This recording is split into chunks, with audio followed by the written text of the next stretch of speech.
Yes, hot, steamy, 7-chakra orgasms for sure. But it's really at its core about removing the blocks to the truest intimacy and vulnerability and making sex what it's designed to be, a full body, mind, but very spiritual experience. Welcome to the latest episode of the Unapologetically Yours podcast. I'm your host, Ashley Logan, and I am so happy to have you here today. Unapologetically Yours is a podcast where we go deep on everything from spirituality to relationship and connection to business and belief systems, because in a world where we've been taught to play by the rules, it's time to live a little bit unapologetically. And today, I am so delighted to have a guest with us who has done exactly that. We have Dr. Laura Berman. She is sex and relationship expert, award-winning host of the Language of Love podcast, best-selling author of Quantum Love, and so much more. Laura, thank you so much for being here today.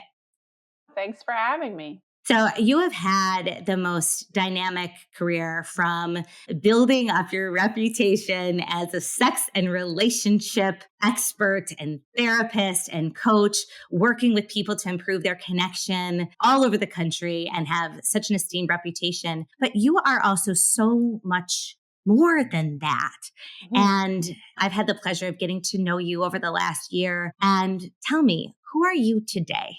Oh boy. I need an hour for that. I am, the first answer that comes to mind is, I am nothing. I am still becoming. I don't freaking know. I'm a lot of things. I always resist those qualifiers when people say, like, who are you? Well, I'm a mother. I am that. I'm a wife. I am that. I am a therapist. I'm an author. I'm a radio host. I'm a television host. I'm all of those things. But that's not really, those are just titles and jobs, right?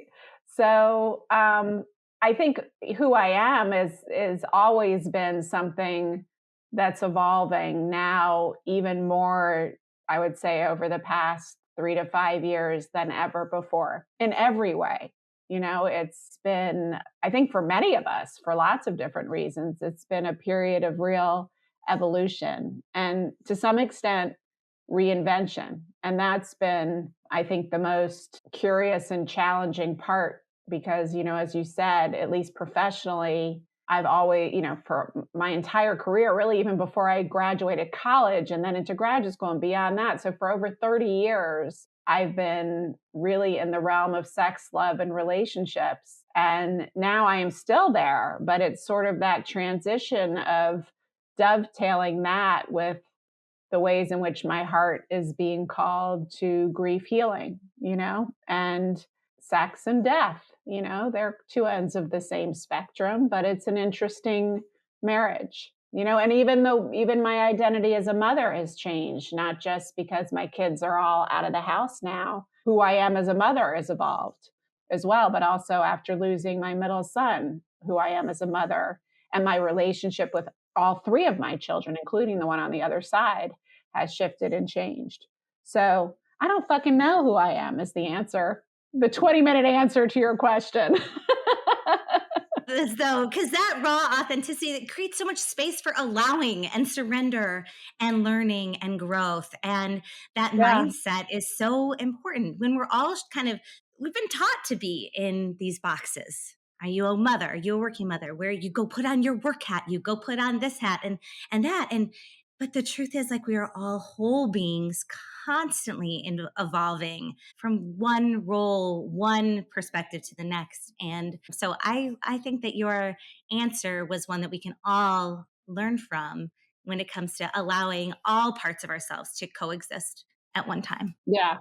Yeah. And I spend a lot of time at this point in my life with people who spend a lot of time on the other side, whether it's my friends who are really amazing mediums or have had near-death experiences. And one of the things I've been thinking about a lot, just because, I spend so much time hearing about their experiences, is when this life is done, none of those qualifiers are going to be at all how we identify ourselves. Who we really are is the essence of of who we are. We're not all the things we do and all the identifiers and all the titles and all the, that stays here when we go. Isn't that such an important thing for us to know?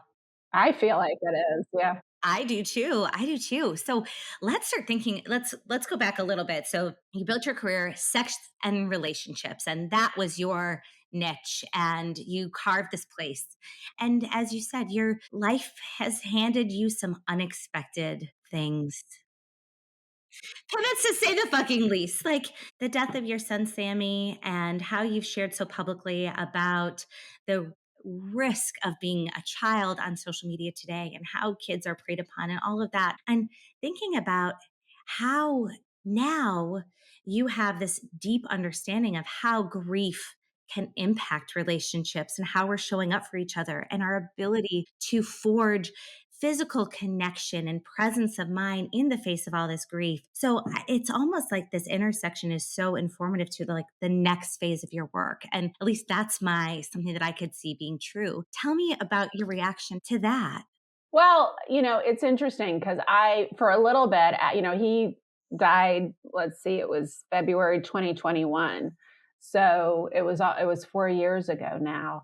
And, for the first year, I was frozen. I didn't move. I was in a hole. And then after that, after about a year passed, almost strangely, exactly, I slowly started coming back to life. And part of that was like, okay, I am very aware. I was aware from day one that every cell in my body and every element of who I am is never going to be the same. And I have no freaking idea what I even said that to my husband, who said, very quickly, like, I know a lot of couples don't make it, but we're going to be okay. And I said, absolutely. I believe that too, but you have to be prepared that I have I'm all I know is I'm going to be completely different. Every cell in me is going to be different. I don't know if you're going to like her. I hope you do.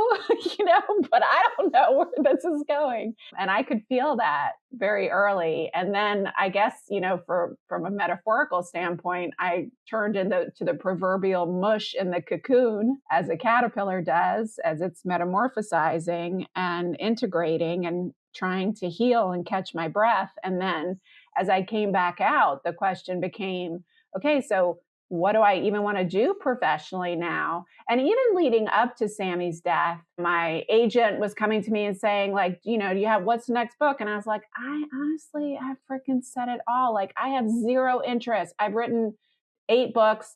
I don't have a desire to tell people in another way how to give a good blowjob or how to reconnect or whatever. Like, I've done it all. I can't think of anything else. I have said my piece. And I don't know what that means, but I love doing the work I do. I love working with my clients and creating programs, but like a new book, I don't know. And what was really interesting is that as I started to come back to life, and I was thinking about, okay, so am I done with sex and love? Is that finished? Like, I don't know. And slowly what started to become apparent, as in every single aspect of my life. And this is one of the, I guess, transformative pearls that can come with tremendous loss or tremendous trauma of any sort, if you do the work to kind of move through it and heal, is that every element of your life deepens, I guess, for lack of a better word, and becomes more multidimensional. And so what started to evolve in my mind is like, if I were to talk about sex, what intrigues me about sex? And I wasn't even thinking about a book at this point, but eventually what evolved out of that is what is now my new book, Sex Magic, which is really about taking sex to the next level. Yes, hot, steamy, 7 chakra orgasms for sure. But it's really at its core about removing the blocks to the truest intimacy and vulnerability and making sex what it's designed to be, a full body, mind, but very spiritual experience. I don't mean a religious experience, but a metaphysical experience, which it definitely is and can be. So in that sense, I actually didn't abandon. Turned out I shifted into a new dimension and a deeper dimension in my exploration of sex and love. But I also got called as I was healing. It became apparent to me that nobody has any freaking idea how to grieve. And I did already, not only because I'd been helping people with grief in my clinical work, but because by the time Sammy died, I had lost my mother, my father. I'd been by the bedsides of both my parents when they transitioned, my grandmothers, my spirit mother, who was like my second mother, some ways more of a mother than my mother was. So I had already experienced so much loss and been through it and figured out what works and what doesn't work. But this loss with Sammy taught me about it in a whole new level. So then that, fast forward, we can get into that, how that evolved into the work I'm doing now. There's so many different directions. I know that everyone listening is like, wait, go back to the great blowjob part, or go back to the 7 chakra orgasm part. I will get there. But I am so curious about the connection between unprocessed grief and trauma and our disconnect to metaphysical sex, to full embodiment. Yeah. Well, I mean, I cover that a lot, not in particular with relation to grief, but in sex magic, I do spend interwoven throughout, it is one of the biggest blocks is unresolved, unprocessed trauma to this kind of sex, because what happens is we naturally leave our bodies. In fact, most of us are rarely walking around the world. We're rarely in our bodies. We are rarely embodied. But when you have some kind of, in particular, sexual trauma, and by that I mean big T or little t trauma. In my case, I didn't have huge, years of sexual abuse, but I grew up in an extremely over-sexualized environment, and my dad was very sexualizing of me. And there were lots of ways in which I was traumatized growing up. I sublimated it and ended up helping other people as a result. And as I told him at the end of his life, I was really grateful for the ways that he harmed me,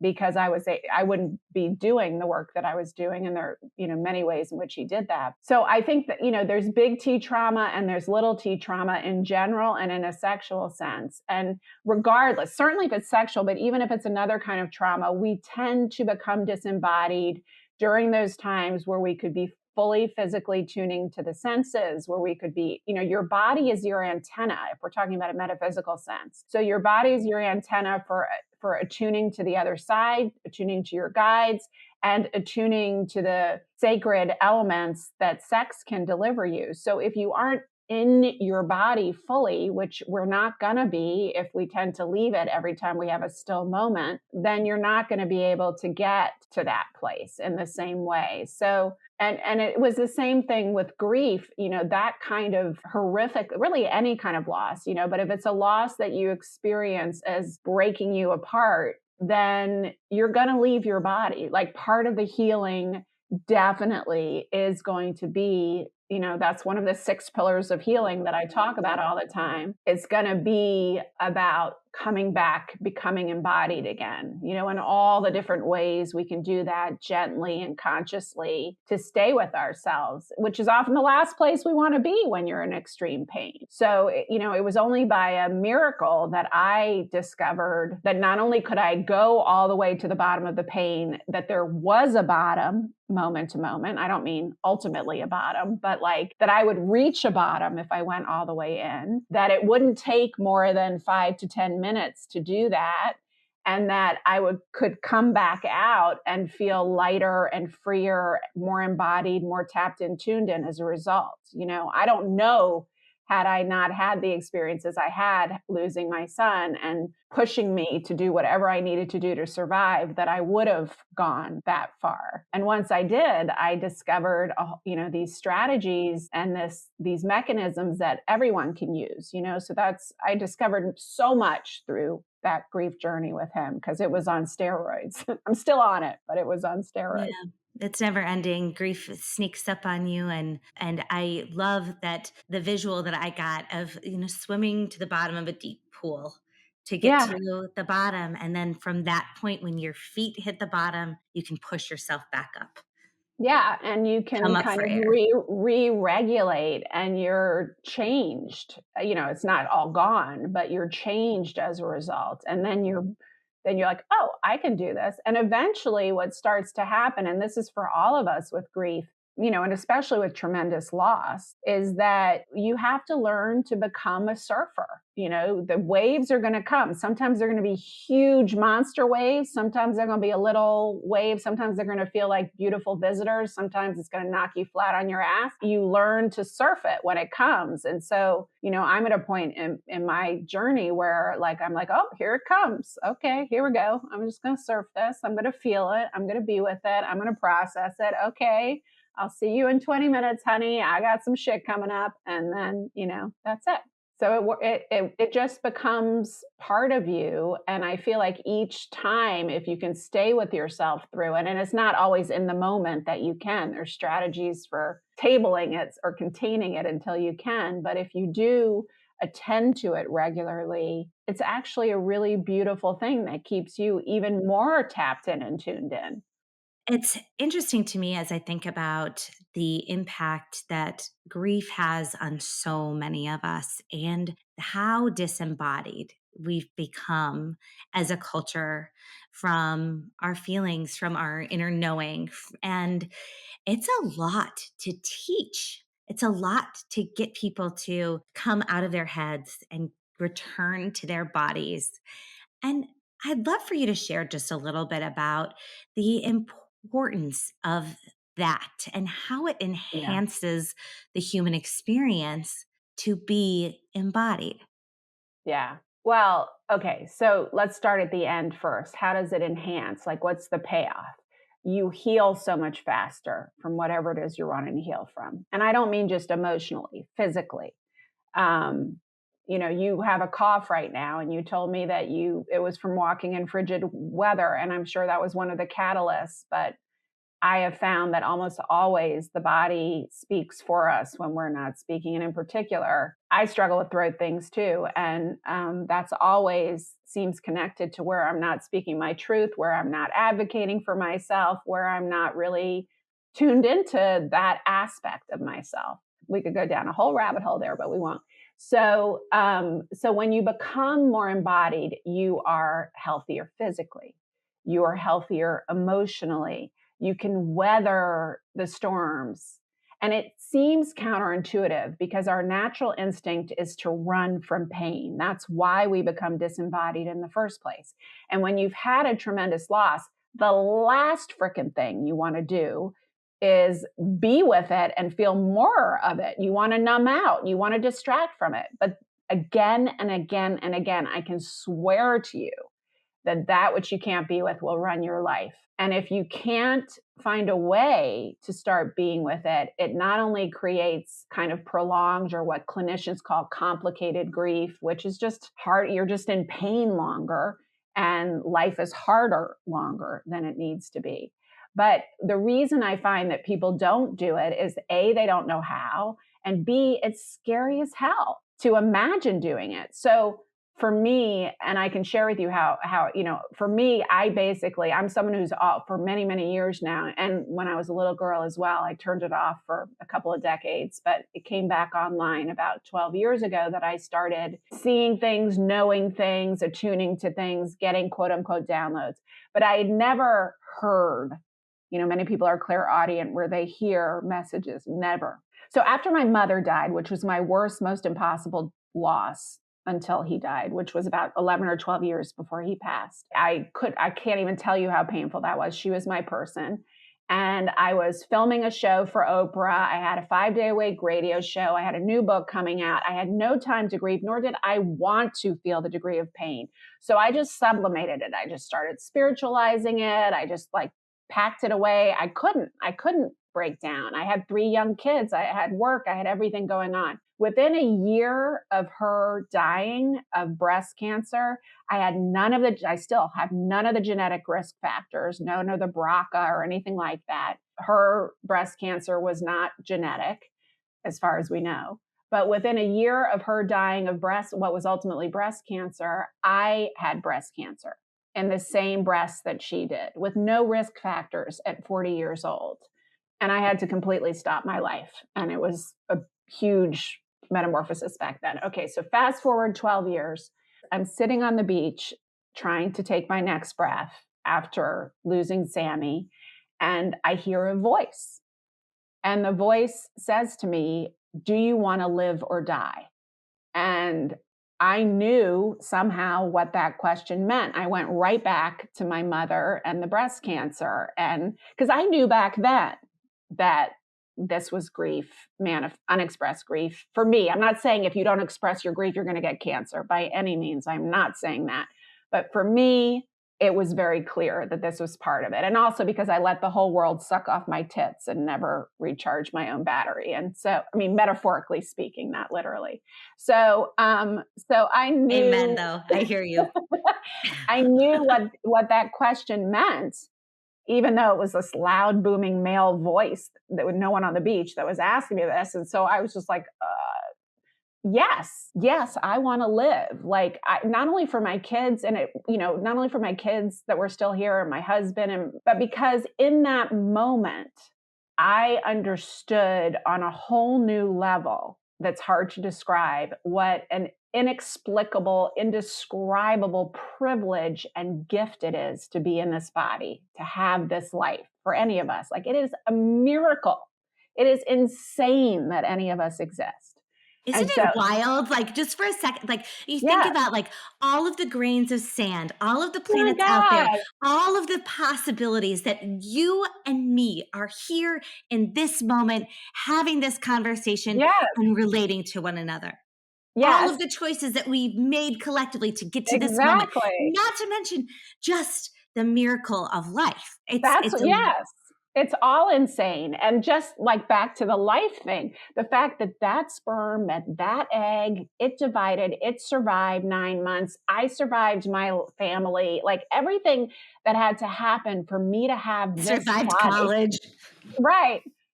I mean, the fact that that we have these bodies and we get to be here is like the greatest privilege and the greatest miracle. And I felt that in every part of me. And so I said, yes, I want to live. And then in that moment, it was when this realization just all came rushing through me of like, it was almost like a near death experience, although it wasn't because I wasn't dying, but I could see like the whole trajectory of my creation, I could feel, sense, understand, see, and conceive of the impossible to describe miracle of life that I get to have it. And so I said, again, yes, I want to live. And then the voice said, well, you need to go away from your family, all the way into the pain, or you're going to die. Now, this was a week after Sammy died. And I couldn't imagine. Like, fuck you. How could you do right now? Yeah, exactly. I think I did say fuck that. I was like, I can't imagine being in more pain than I'm in now. First of all. Second of all, I'm going to go home to my husband, and my eldest was living away from home at this point, but my youngest was still living at home. He was like a sophomore in high school. And I was like, so I'm going to go home and be like, see ya, and leave my family a week after my son died. But like, it was clear, and for me, at least, when a voice tells you you're going to, when a disembodied being tells you that, and I just had this metaphysical experience of a miracle of, feeling that. And it's like, okay, you're going to die if you don't do this. Like, I was like, okay. So I went home to my poor husband and I was like, listen, I don't know how to tell you this, but I got to go away and go all the way into my pain or I'm going to die. Oh my God. I mean, first of all, I just admire the fact that you guys have a healthy enough relationship. And of course you would, that you could say those words. Yeah. And but also you must have been nervous. Yeah. And he's not, I didn't even care at this point. Like, I was such a basket case in many ways that like both of us were in survival mode. And I think that's why he didn't even balk. He was just like, okay, like do whatever you do. God bless him. He took care of the house. He took care of our youngest. I mean, I got them lots of support, but I left for a week. And where'd you go? Well, 1440 Multiversity, which is this beautiful retreat center in the woods near Santa Cruz and in the redwood forest, the mother trees on the property. I had led a couple of retreats there through the years. And when they heard what happened to Sammy, because it went viral for some reason, they reached out to me and said, we're closed for COVID, but if you want to come here and just cocoon, you can. And at the time they sent me that, it wasn't even occurring me to take them up on it. But after this, I reached out to them. I was like, okay, I'm coming. And so I got my near bestie, my beloved friend who you've met, Tina, who's the world's best space holder and an amazing, she can hold anything. She came and picked my ass up. I don't even remember. I just threw sweats and my weighted blanket. I don't even know what I took. We drove to 1440. They had set up a faculty house for us with yummy food and blankets and pictures of me and Sammy, and just like created this cocoon. Mm-hmm. And I stayed there for a week. And all of a sudden, I didn't know what I was going to do. I was like, I guess I'm just going all the way into my pain. All of these colleagues, and I don't even know how it all happened, because I was, Tina was my grief concierge, so to speak. She was setting everything up.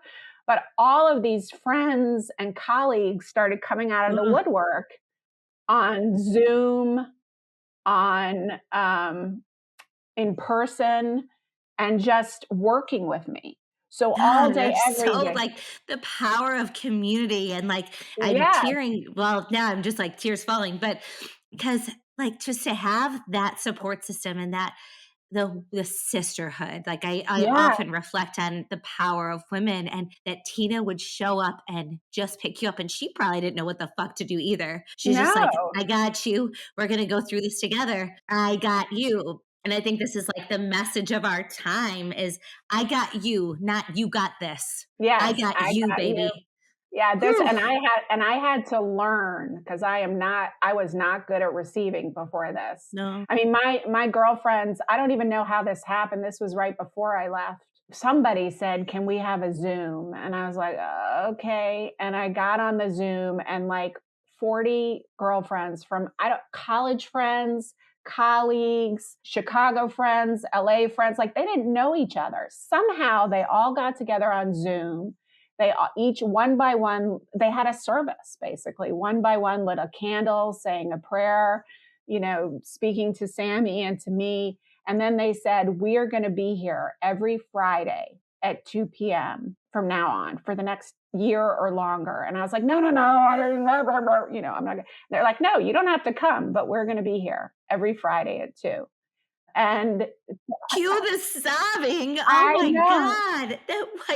I know. And it was really hard. I was like, I don't want, because I learned growing up not to be a burden, I wasn't going to get my needs met.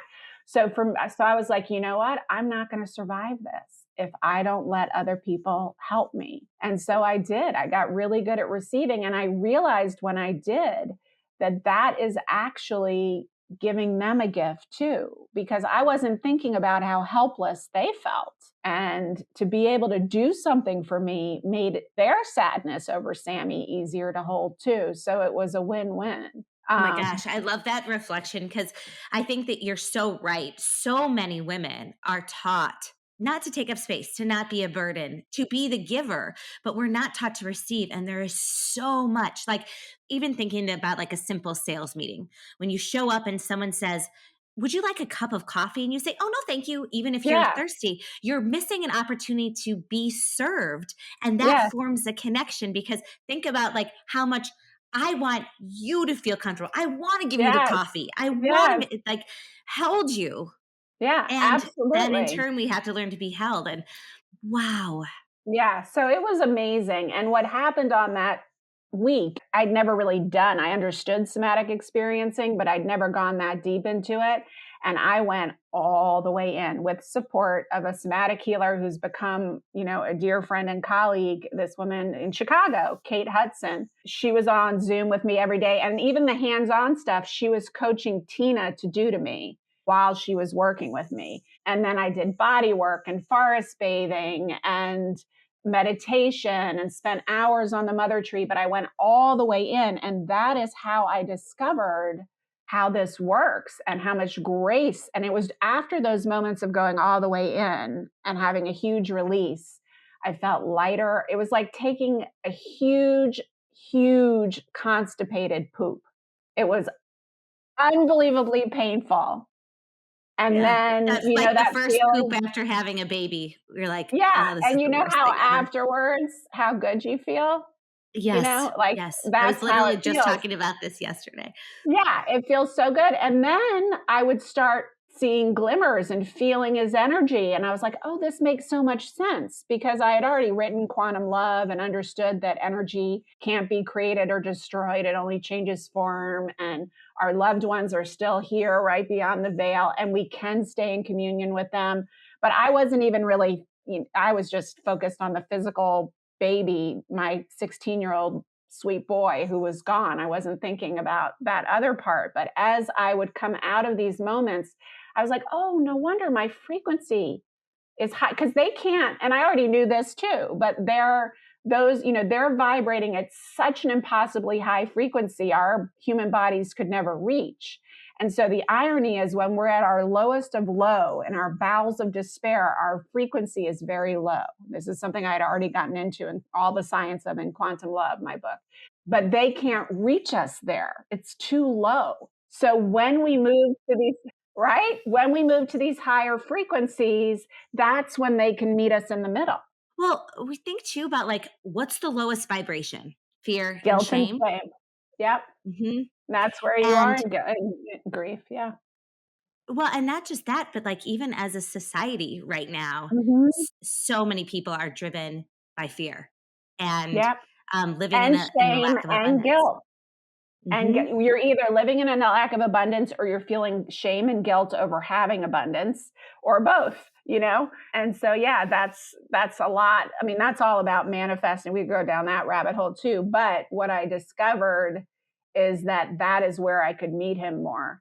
So after that week, I went to the mother tree with Tina, and I thanked her, and I wrote I think I have a video on YouTube, because I was sending like a little vlog to my community, and I ended up posting it. But I read a letter to the mother tree and to Sammy, and then I promised her, I was like, I don't know that I could have afforded this if this was all just given to me free. 1440 gave me a place, all these people just showed up, and nobody knows how to do this. And what I've experienced in this week has not healed me, but it's completely transformed me and showed me the path forward in a way that I don't know how many months it would have taken me to years to discover. And I was like, I am going to come back here. I'm going to raise the money to bring a group of mamas back here and take them through what I went through. And it took me 3 years, but I did it last April. I brought 66 mamas, 55 of them were on partial or full scholarship, back to 1440, where they hosted us. And so many of my healer friends who were there for me then came back, volunteered their time. And I wasn't sure. I was like, okay, this worked for me. Let's see if it works for them. At the very least, they're going to have a beautiful, restful respite. And every single one of those mamas transformed. And so after that, I was meditating, and I was just beyond myself with bliss. And I got this whole picture of the 6 pillars of healing. Embodiment, which we were talking about, is one of them. And they're all the things that I found that work, all the things that you need to cultivate to heal and transform through loss. And then that became what is now this membership platform, the Grief Healing Collective, where I teach people how to do this and support them through it. Oh my God. What an incredible process of allowing through the unimaginable. It Yeah. is so inspiring to hear the amount of courage that I'm so moved by Mhm. listening to yourself, listening to that voice, surrendering to the support, and then also recognizing the opportunity for you to create an impact for others. It is like just so beautiful. And especially in a world where so many of us hold deep grief and Yeah, trauma and are disconnected from our bodies. And as you say, it is the pathway to a higher vibration. it And is. while I It's wouldn't wish your journey on anyone, you had the strength and the capacity to then create something for someone else. I think that's just amazing. Oh, thank you. I don't know that it was, I mean, eventually it was strength. I think it starts with willingness, Yeah. and surrender. And, for me, everything in my life has always been heal, learn, teach. That's just my makeup. It's hard for me not to do that. So it's kind of natural that it would happen this way. But I do think that is, it's this whole concept of post traumatic growth, right? That when we can shape shift our own pain and tragedies into helping others, being of service, making an offering to the world. It doesn't have to be a huge thing. I know one mama who just paints beautiful pictures for people of their children and their loved ones, that really, because she would do that to help heal herself. There's so many beautiful ways.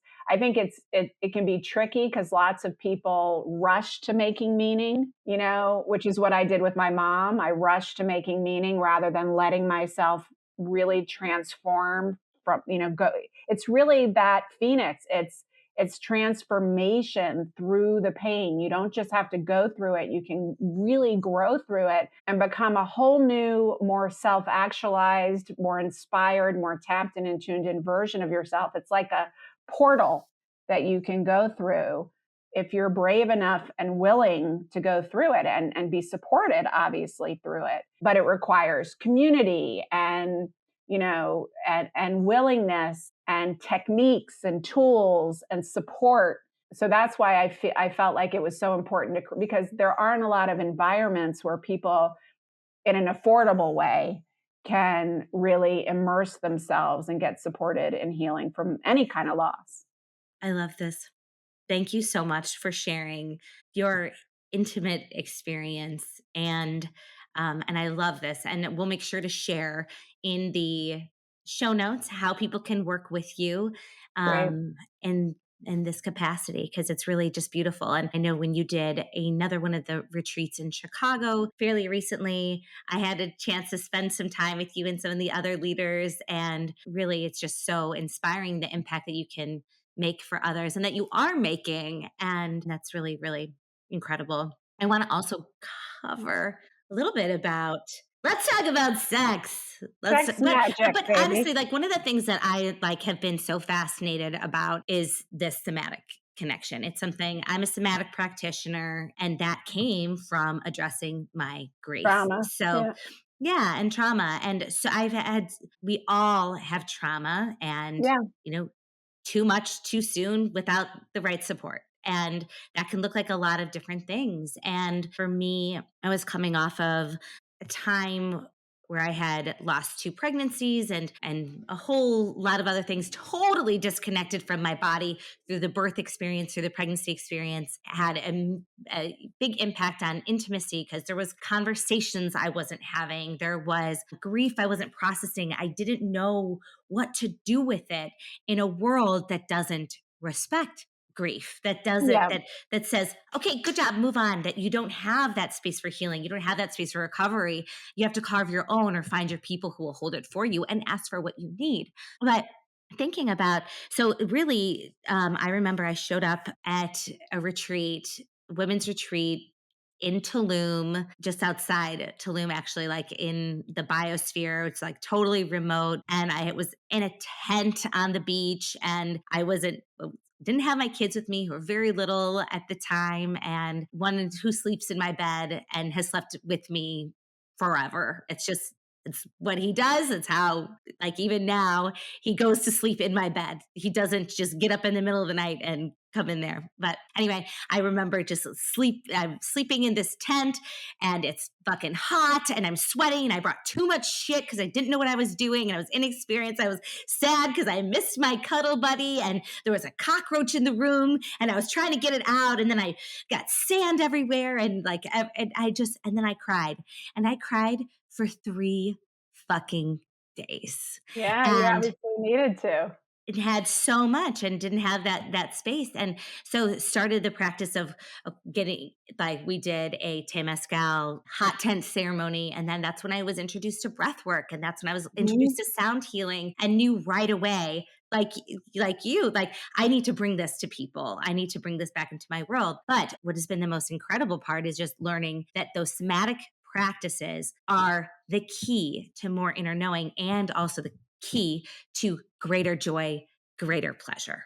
Yeah, absolutely. Because if you aren't in your body, you can't even attune to your senses, much less access these higher realms. So, with sex magic, what I teach, there's so many techniques and exercises for learning to attune to your own body, become more embodied, learning to build sexual energy inside your body, learning to move that energy through your body, and then learning to move it between you and another partner in a way. So, for most of us, just from a physiologic standpoint, sexual arousal is the sensations of it are really more localized to the genital region, that one kind of pelvic area. Maybe if you have G-spot orgasms or uterine contractions or prostate contractions during orgasm, you might feel it kind of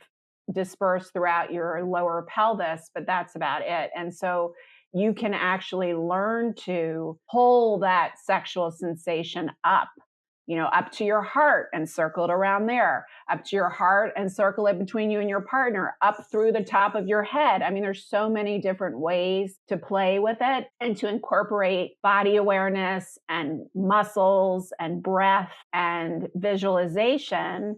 You start to learn, and all the things I teach, I'm always saying, practice it on your own first. So you kind of master that. And then you bring in a partner, to play with it. But a lot of these are ancient techniques from Tantra and Kama Sutra and Taoism. A lot of them I kind of developed through practice and teaching the couples that I work with and seeing what worked and what didn't work. But it's a really beautiful practice. And sex is also the highest, orgasm in particular, but even high sexual arousal, pleasure is one of the highest frequencies our body can hold. So in one of the chapters, I really dive into how to manifest through sex, because the higher your energy, when you match an intention, you get clear on an intention and you hold that intention through arousal and orgasm, you're kind of supercharging it into the quantum field where all potentials exist,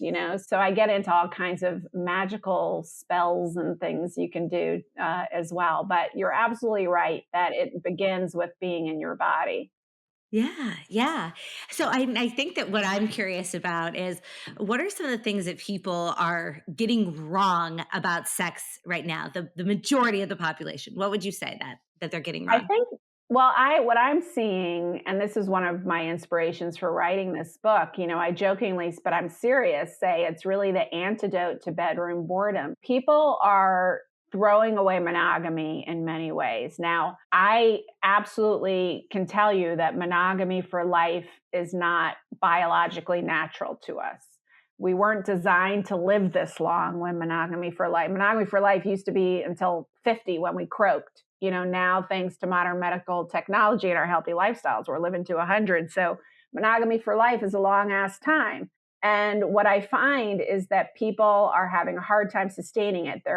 They're turning to infidelity. They're opening up their relationships, which is 99.9% of the time a disaster. They're having threesomes, which becomes this whole crazy slippery slope. They're turning to porn and falling into addictive behaviors with that, all in an effort to seek, quote unquote, spicing it up, right? Which is wanting that dopamine rush, wanting that intensity. It took me a long time because I spend so much time talking to people. And that's the number one question I get asked: how can we spice it up? And I could give you 365 tips, tools, and techniques. And in a year or maybe a year and a half, because you do some of them a couple of times, you'd come back wanting more because those will have lost their novelty too. So we're looking for novelty, not realizing that it's not novelty we want. It's the feeling that novelty brings us, right? Mm. And so what I realize people are really looking for is a feeling of intensity, of pleasure, of arousal, and of excitement. And that is what these techniques that I teach in sex magic give you. So you don't have to put your relationship at risk. You don't have to turn more, more, more, more, more, where eventually there's no more. You've tried everything. I talk to so many people, they go from relationship to relationship to relationship. And as soon as they get past that initial infatuation stage, they're like, oh, on to the next one, on to the next one. And they never really get the opportunity to have profound, earth-shattering pleasure in the context of deep vulnerability and intimacy.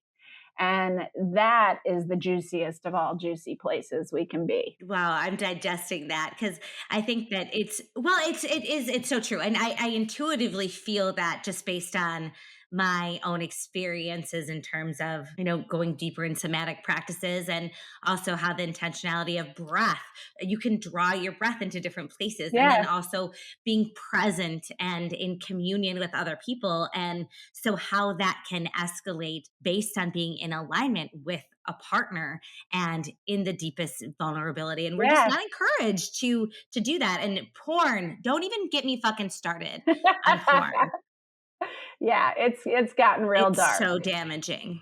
Yeah, I used to say, listen, and I still, could potentially say within the context of honest exchange and, it's consensual, not using children or animals, and you both want to, it can be a sexual aid.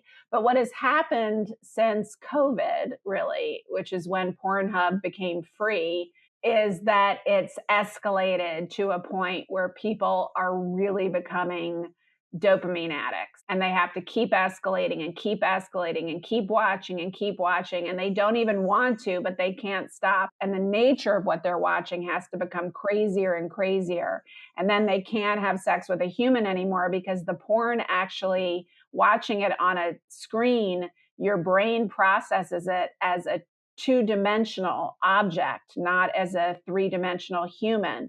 So then they start accidentally training their sexual arousal toward an object. So when they're with a human, they have an even harder time. It's become a real complicated and difficult slippery slope. Yeah, I'm so glad that you said that because I do think that there's a big difference between like the porn that was on HBO in the 90s where you get, it's softcore, there's some storytelling, it gets you turned on, and then Yeah. like this is like me in like junior high and high school watching it with my girlfriends being like, "Oh my God." But like this shit that I've seen on Pornhub and other Yeah. things. It very It's rarely dark. feels consensual. It's very, very Yeah. dark. It does not represent consent or woman or the divine. Or even what pleases a woman. I mean, I can't tell you how many men and boys I talk to. I'm like, do not use porn as, what is happening. It's geared toward men. What's happening there, is not, if you try that on a woman, it's not arousing. It's not going to stimulate her erogenous zones. It's not going to make her feel safe. It's not going to arouse her. And I remember talking to my teenage boys. They were joking around with me. Their friends were over, and they said, and I have a line of sexual aids and devices. And so they said, "Hey, Mom, can you give me a sleeve? Those masturbators for men?" And I said, "I would be happy to give you a sleeve, but only if you promise to use it with fantasy and not porn." And here I am, the sex educator. I had never really needed to or talked. I mean, fantasy, I thought had come up, but I'd never had an explicit conversation with them about it. And they looked at me and were like, "Fantasy? Like, what do you?" And I had to explain to them that what it involves, like in your imagination, imagining a sexual scene. So you see someone who you think is really hot and you imagine it, or maybe it was something you saw in porn and you reimagine it, but you're actually using a different part of your brain when you're imagining it than when you're just being fed the images. And then, it's harder to get an erection with a real woman, and they were like, "Oh," they got really scared then, but it's true. But yeah, even my kids I didn't realize that fantasy is not part of the lexicon anymore, Wow, because they're all just that's watching so porn. shocking. Yeah, but I guess that makes Yeah. sense. It's the easy means to an Yeah, end, and they're and being shown it in middle school, they're being introduced to it, so I know that's so damaging. It's really really concerning about just the future of intimacy, and I do think it is a big systemic problem. So as you know, we are all humans stretched thin. So many people are just stretched to the absolute max, especially those who haven't yet been introduced to more of these embodiment practices. And maybe, I mean, for me, it started as a knowing like, "Ugh, something isn't right. I need to change something in my life." But not everyone has the access to those tools. Not everyone has the access to the resources to access those tools, or the capacity in their life. Maybe have young kids, single parents, etc. But as I think about what opportunities there are for reintroducing pleasure from a feminine standpoint and helping women especially take agency over their own joy, their turn on, because you said pleasure isn't just about orgasm, it's about joy, it's about Yeah. being in your skin. Um, Aliveness. Yeah. Aliveness. So, what would you say are a pointer or two for our listeners about Mhm. how they can, a practice they can achieve to feel more alive, to connect to their bodies as maybe a stepping stone to say, like, you know what? I think these bitches are onto something. I need to tap in. I need to find a way. Yeah, I think they know these bitches are onto something because if you're listening to this, you probably recognize yourself. But I think, it's a couple of things. There's so many things that I talk about in the book, but, one of the things that I often have women start with is just make it a point every single day, several times a day, to move your hips in nonlinear ways. Like stand there and move in a figure eight, put on some music, or just while you're brushing your teeth. I do this every day because we're constantly walking straight or sitting or standing, but we don't really move our hips. Have a little ecstatic dance session with yourself. I do this all the time when I need to move some emotion, or if I just want to come back into my body, I blast Dancing Queen or some other song I want to listen to, and dance like no one's watching. I love that. I mean, body movement and dancing is just like that in Yeah. itself can just raise that vibration. Yeah, and just play, maybe go listen. You can even listen online, but it's even better in person.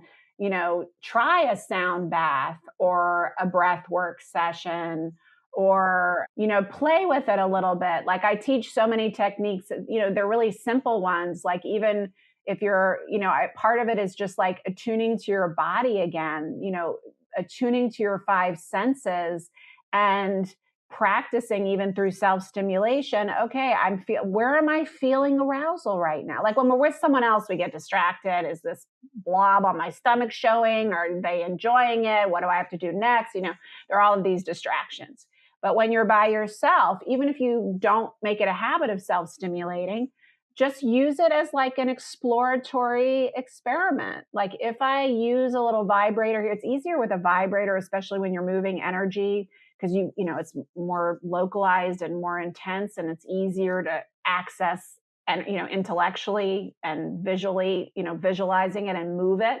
But like just pull it up to your belly button when you start to feel the tingling warmth. What would happen if I just squeeze my kegels, those muscles I use to stop the flow of the urine, and took a really deep breath in, and just imagine pulling that up to my belly button, and then on the out breath, dropping it back down, and then squeezing and pulling it up and dropping it back down while I continue self-stimulating, and then when I have an orgasm, whoa, now the orgasm I'm feeling all the way up to right under my breastbone, so there's all these different things you can do to start playing with it. It's just a matter of taking a little bit of time, and it can be in snippets. It doesn't have to be like a 5-hour sensual session with yourself.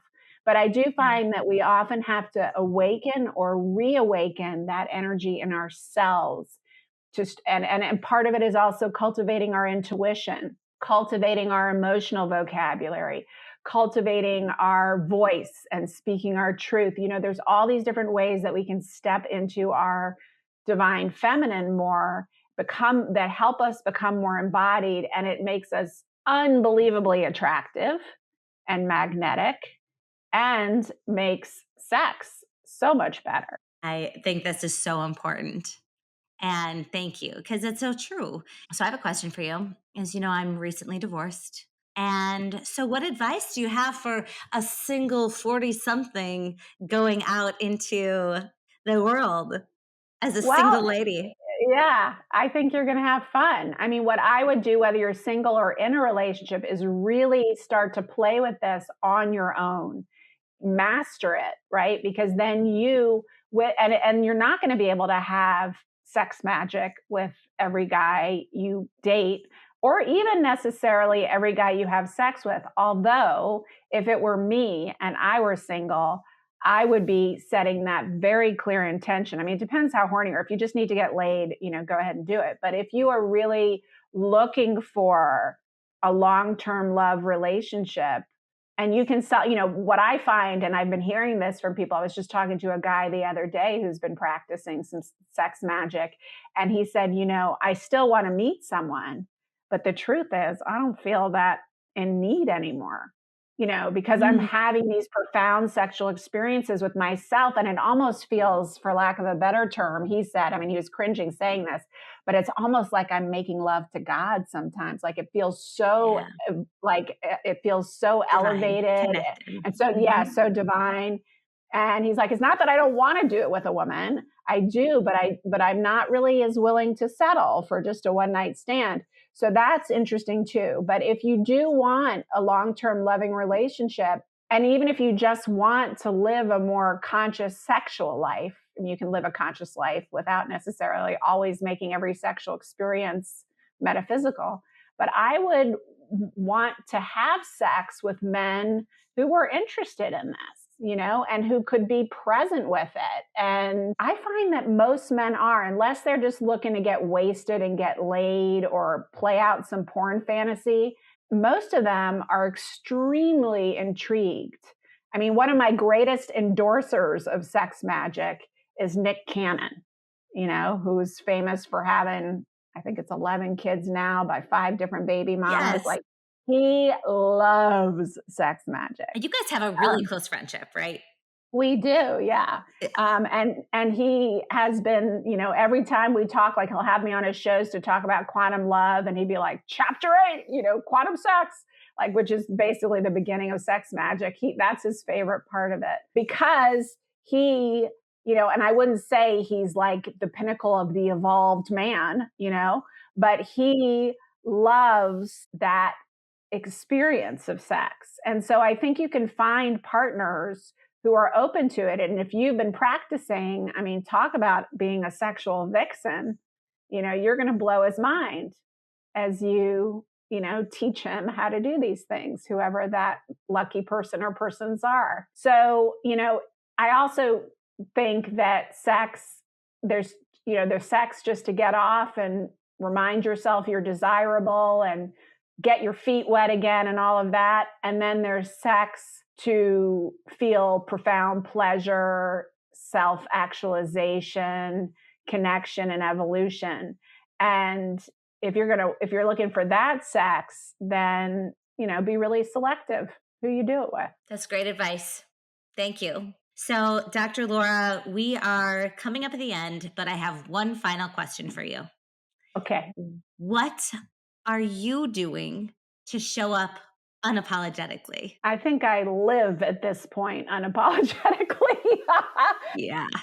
I Amen, rarely, sister. I mean, I can't do small talk. I can't bullshit. It's just, life is too much of a blessing and it's too short to make believe. And I don't have time for I mean, if I've done something wrong, obviously I'll apologize.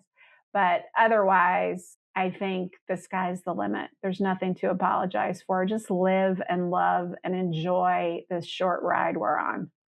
Amen to that. I love it. And it is so evident in everything that you do and the way that you lead and live and create, that you are fully embodied in unapologetic living and an example to all of us. And I deeply admire you and everything that you've created. I'm Thank you. so grateful that you joined us today. So how can people find you and connect with you? They can find me on all the social media stuff at Dr. Laura Berman. And if you go to drlauraberman.com, you can find all my offerings. If you go to drlauraberman.com/grief healing, you can find the Grief Healing Collective and get all the resources there. And if you go to drlauraberman.com/sex magic, you can get the book. And it's available for pre-order now. You can get it on Amazon or anywhere. Just look up Sex Magic and my name, and it'll come up. Love it. I pre-ordered my copy already. I'm so excited. I know it's going to be something that people talk about a lot. And Good. hopefully it inspires people for deeper connection and more intentional living and all of the things that are so important. So, yeah, you'll either get your rocks off or have a beautiful, intentional, deep, vulnerable, intimate relationship, whichever you choose. Hey, it sounds like a win-win to me. So, well, thank you so much, everyone, for tuning in. If you haven't already, follow us on Instagram at Ashley D. Logan or at Unapologetically Yours podcast. Subscribe, download wherever you take in your content, and send us an email if you have anything that you'd like to hear about. So now, go out, make some mischief in this one big, beautiful world. And until then, I'm Ashley. This is Dr. Laura Berman, and we are unapologetically yours.